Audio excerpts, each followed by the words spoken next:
Welcome to I Had No Idea. Safe and healthy use for technology for our kids. There's one kid that benefits from this, if there's one family that benefits from something that we talk about, then the whole thing's worth it.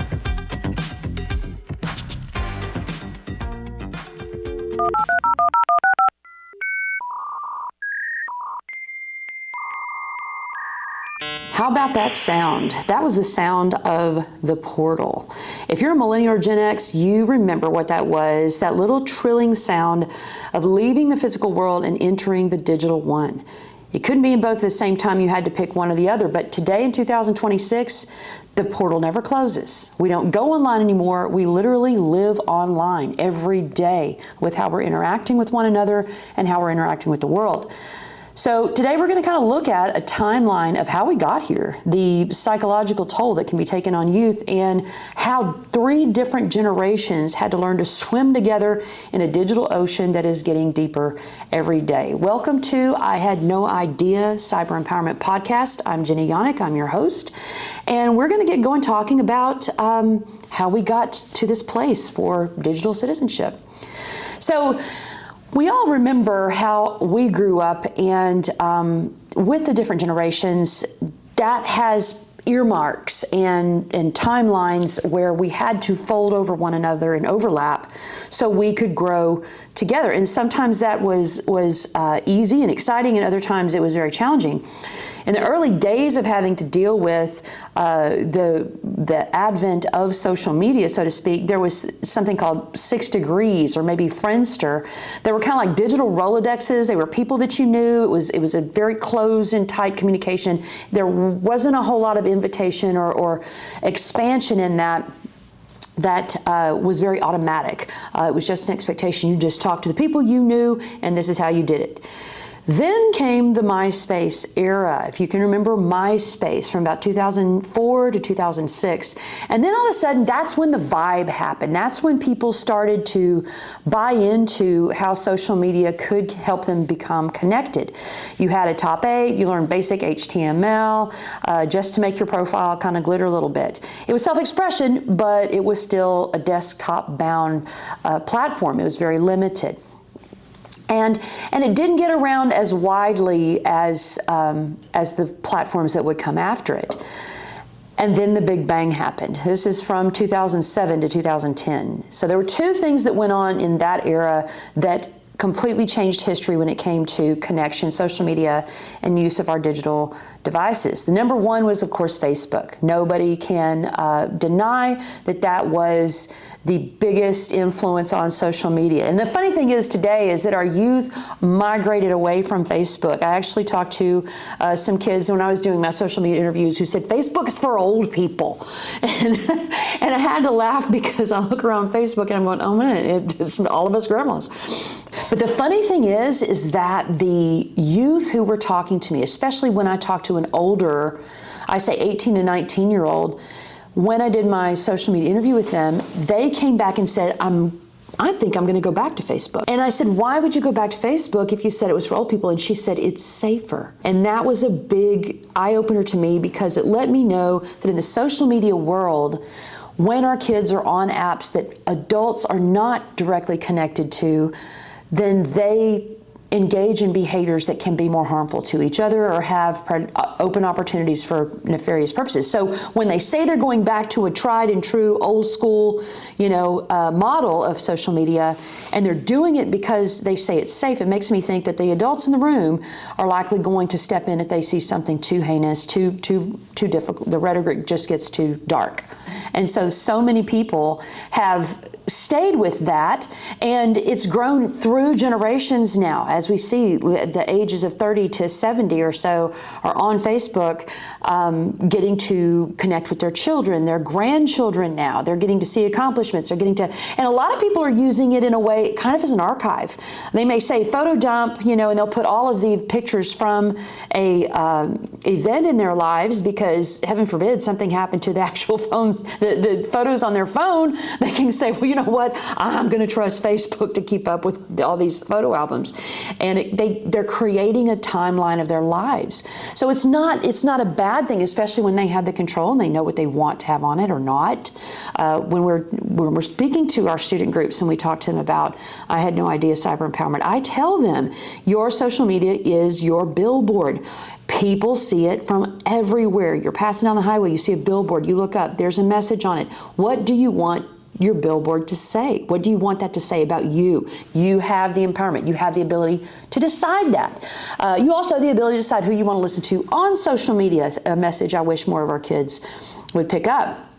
So Facebook definitely busted on the scene. It is still in the top running for most used social media platform, but we have others that have come up. We have WhatsApp, we have Instagram, Twitter, now X, but Twitter and X have fallen way below on the numbers of users because we speculate that change might have impacted trust. It was a drastic brand change. It was a drastic direction, and it's not as used as other platforms like TikTok, WhatsApp, and definitely YouTube. YouTube still, again, has a lot of instructional value.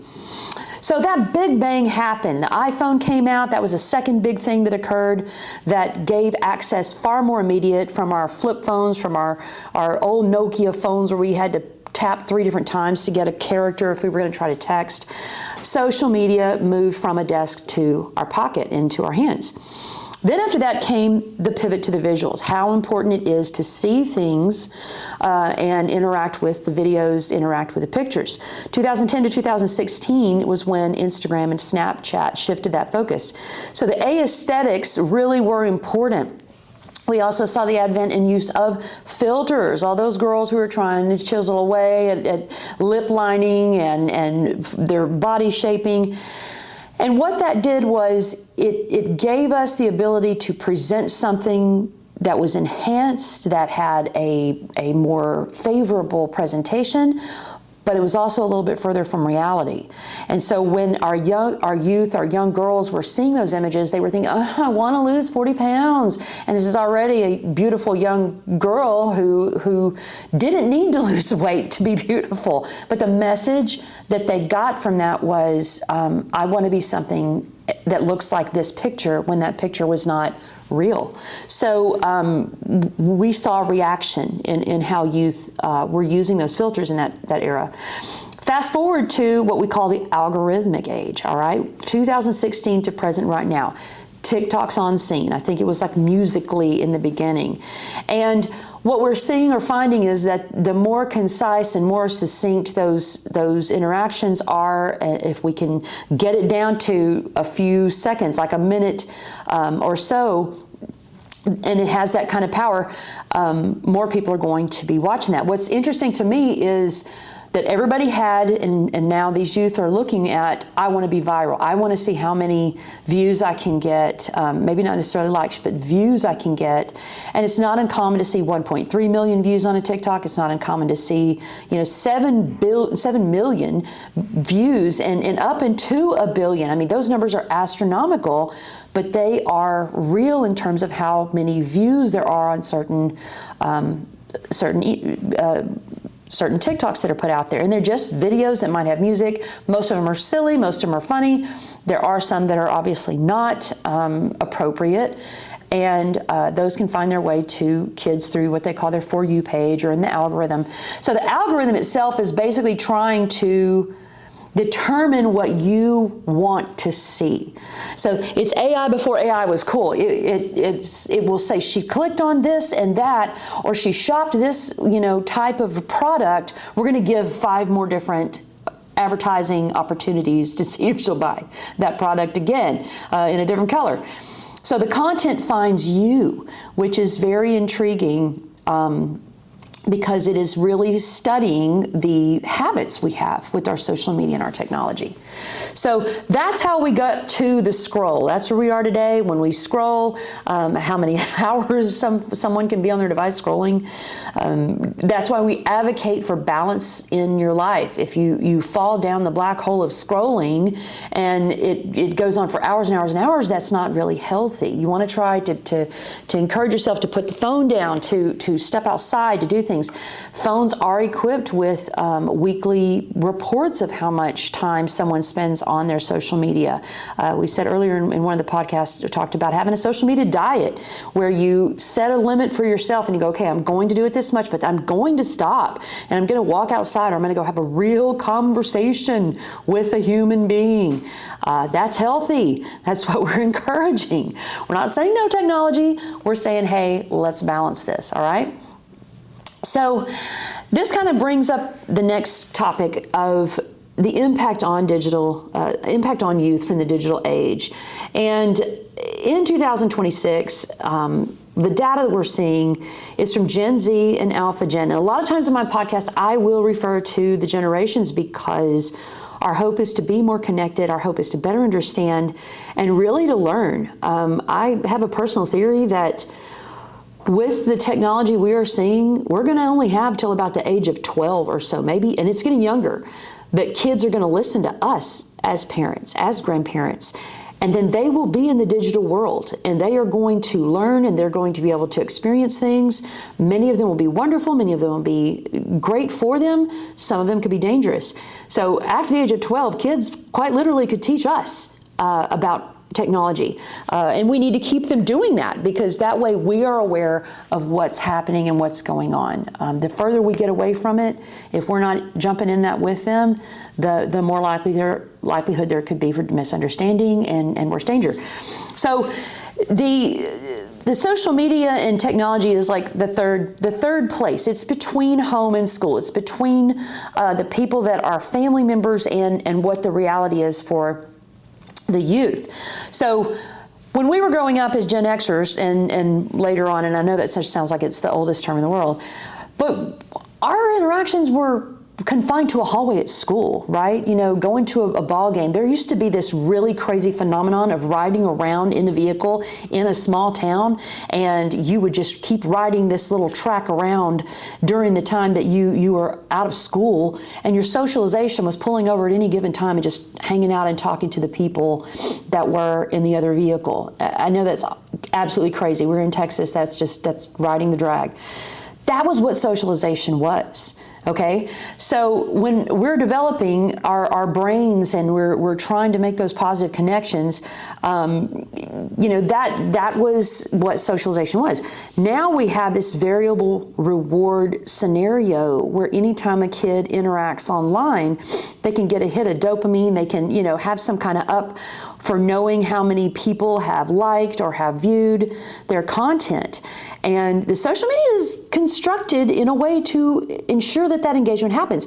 If you look on your cell phone, you have a box or an icon for that social media, and what's in the top right-hand corner many times? It's a number. It'll tell you how many times there's a post or how many times there's a like, and it's to keep us engaged. It's to keep us going back. It's an intermittent reinforcement, if you will, for our behavior, if nothing else. So that little number up there just keeps us going back to see what's the interaction, what did someone say, what did they do? The anticipation really builds on that. But the hard part is that there is, with all that connection, a real life loneliness paradox that's going on. It's like the most connected kids through their technology still experience high levels of loneliness. They don't experience an intimate, true bond in a healthy, healing relationship.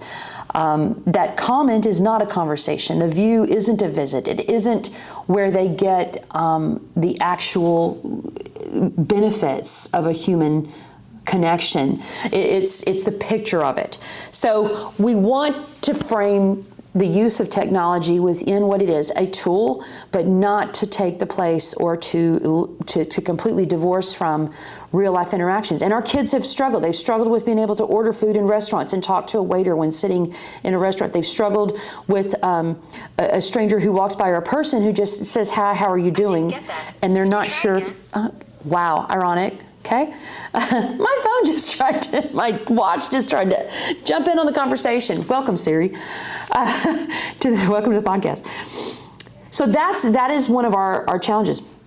One of the things that has been a big challenge about trust for not just one generation, but really all generations, is the fact that we assume that the person who is on the other side of a profile picture or a profile on any given platform or social media is who they actually are.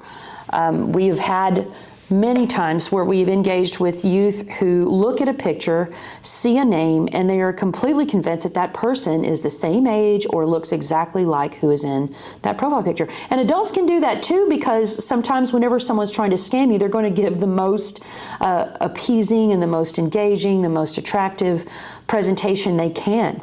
So our skepticism, while it sounds like it's a negative thing, can really also function as something that helps protect us so that we're not as trusting. And we also want to teach our kids that not all people online are friends. And I know it sounds horrible. I'm a licensed therapist saying that. I wish we had an acquaintance button, okay? I wish we had a button that said, you know what, I like you, you're okay. I would help you if you were broke down on the side of the road, but you know, we're not besties. One of the things I did one time in a therapy with one of my technology kids is I said, if you had to give people that you knew that were close to you online a grade of A, B, C, D, or F, what would you give them based on how they treat you, based on how they interact with you? And sometimes people get different grades, okay? They can be a C on one day, and they be an A on one day, they may be an F on one day. But any grade you get in one day does not define what kind of student you are. So over days, A and B students are probably going to be friends that we trust because they're treating us well, they interact with us well. We maybe have some blips. But someone who's in the D or F range consistently, if we gave them grades based on how they treated us, they may not be friends. And that's just an informal way that you can have a conversation with the kid that they can understand for deciding, look, I'm not going to believe everything everybody says to me. I'm not going to let somebody hurt me because they don't hold meaning to me just because they have a profile pic and a name that looks like they could be friends with me. So it is important to talk to kids about what and who friends really are in real life and online, because that can help set the stage for them being less hurt later on, for them being able to talk to us if someone's hurting them, and be more in control of their cyber empowerment. The other thing that I want to talk about is the power of the connection. With the power of connection, the Alpha Gen, okay, keep in mind Alpha Gen is in school right now. They're probably your kindergartners to about your 8th or 9th grade students. But a couple of years ago, this phenomenon occurred when they were definitely much younger. But there's something called Sephora Kids, okay? And if you know what Sephora is a line of makeup, wonderful line of makeup that is there. And this term Sephora Kids came because there were 10-year-olds and 11-year-olds who were seeing content online, more than likely from older, teens who were doing skincare routines, who were comparing makeup, and they were having all of these makeup tips. And these little bitties were watching that, and they would go to mom and they would say, Mom, I need you to take me to Sephora because I need some Drunk Elephant. Now, if you're my age, the only reference I have for Drunk Elephant is watching Dumbo, okay? There was a Drunk Elephant in Dumbo. For those of you who don't know, you can go watch that, stream it from somewhere. Well, they were going to Sephora and their moms were buying them makeup to the tune of $4 billion the year that the Sephora Kid phenomenon actually hit. And these kids never swiped a card. They're influenced through their connection, through their content, through their collective desire to have this feeling of using wrinkle cream when you're 11 years old, drove the economy. So if we think that these kids and their connection doesn't have meaning, we are fools. They can get together and have an entire movement that can happen. And we'll talk later on, we talk about cyberbullying, we'll talk about some of the TikTok movements that have not been very healthy and have been quite damaging. But we're sleeping on how connected and how easily influenced our kids can be in certain areas of their lives, and technology plays a huge role. So I just thought that was an incredibly important thing to highlight about social media, and also the age. You're supposed to be 13 years old whenever you sign on to most social media accounts. There is legislation being contemplated for that age being changed. But I'm here to tell you, if a kid wants to get on social media, they will put in an age that the social media accepts. It's a lot harder than people think to go, oh, we're just going to have them enter in their correct age. Again, trust factor there, and kids are a lot smarter than we are on some of these things. So the conversations about safety and the lessons that need to be learned are going to have to be more powerful than the urge to enter that false birth date so that social media allows the account. And in future podcasts, we will be discussing, like I said, more in depth with cyberbullying and more in depth with online predators, and what impacts that can have both psychologically and physically in the detriment to our kids. So to cap off what we are sharing today in our podcast for our last piece, there's a lot of adjustment that has had to happen in this tech gap between our generations. Our boomers, they were late to the party because they were the furthest away from the digital landscape. So very skeptical in the beginning, very distrustful in the beginning, but also became, after time, one of the fastest growing demographics, especially on Facebook, because that was a connection they needed to families who had grown up and moved away. So for boomers, it was a tool. It was a tool for information. Not everything that you learn is in a newspaper. That was a big lesson for our boomers. That definitely had an impact on our media, our national media, legacy media, with something else that provided information that wasn't just on TV.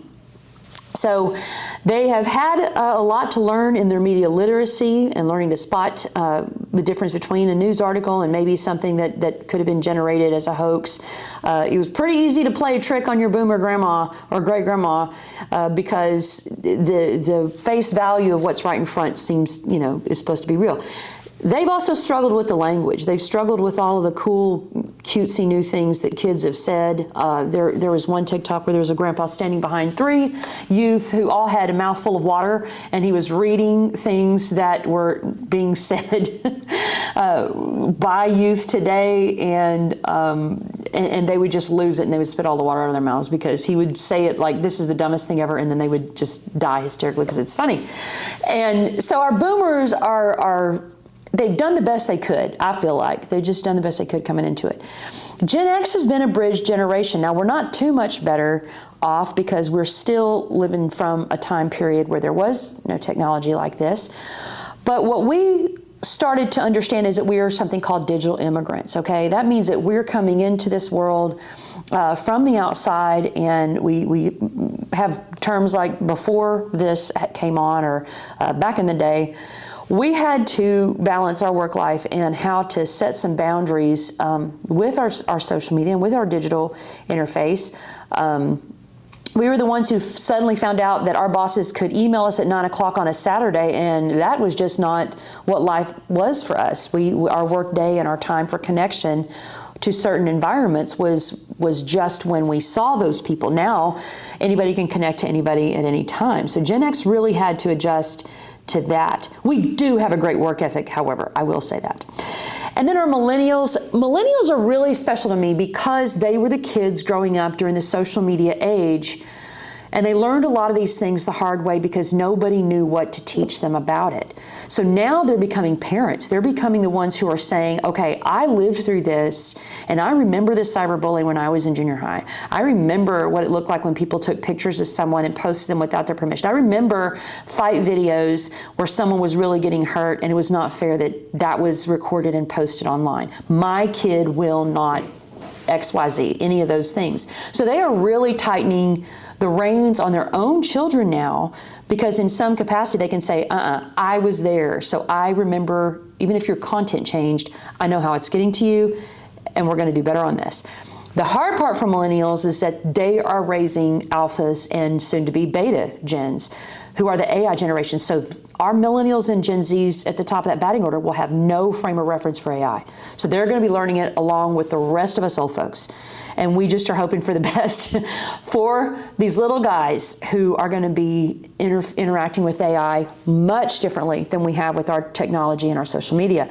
So they were kind of the guinea pigs back in the day, and they had to make decisions about reality versus something that did not have their complete trust. And they're moving as they age, I feel like, a little more into that skepticism because they're realizing not only can social media do things that can change how we feel and think and have a physical impact, but now AI is coming up.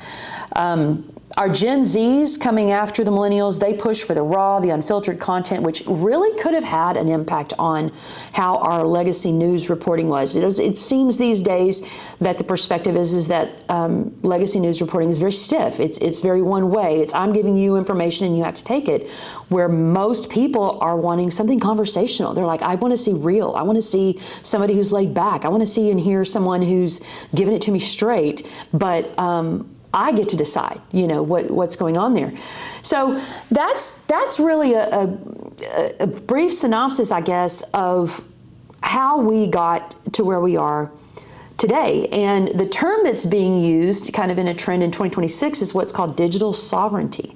It's where people don't really want the algorithmic feed. I think whenever they're using their traffic app and it says, are you going to work? Here's the way. They're like, I'm going to take a left on Oak Street just to throw you off, buddy. I can go a different direction if I want to and still get there. And they're interacting with their AI whenever the AI is saying, yes, I can give you a picture of da-da-da. We're having to tell the AI, no, a phone cord is supposed to go to a phone base if we're trying to coach it. It's a little bit empowering to know that the digital world has not completely conquered us yet. So this niche working with smaller and private connections, maybe it's a group chat or really trying to come back to those relationships, there's been kind of an uptick in wanting authenticity. I think that still is something we are working towards because we didn't know how much we needed it until now. The impact on youth has shifted from how do we stop them from using it to how do we help them build resilience? How do we help them with digital citizenship? How do we help them be cyber empowered? Technology is not going away, y'all. It is not going away. It's not going to go back. We're not going to go back to worksheets. We have to live in this world. And if we do, how are we connecting as human beings to structure purposeful, beneficial, safe, and productive outcomes, okay? And we've got to tell ourselves that every single day. It's treating the internet kind of like it's a highway traffic on I-35 if you're in Texas or anywhere near I-35, which is a complete, it's a jungle out there. We need to have a seatbelt on, and we need to be aware of that.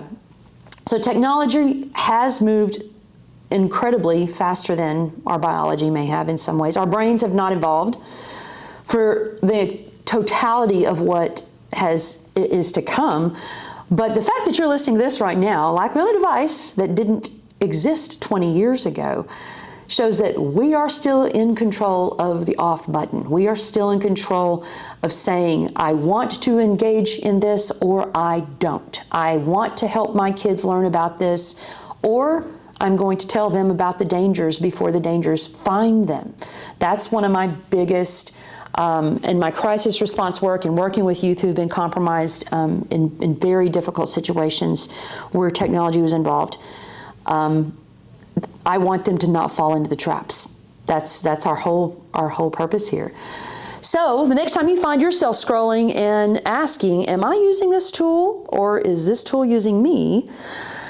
Stop for a moment and consider the history and how you got there, and then maybe take a little break and walk outside and realize that a part of our digital citizenship is being healthy all the way around. So thank you for joining us today, and I look forward to visiting again with you for I Had No Idea Cyber Empowerment.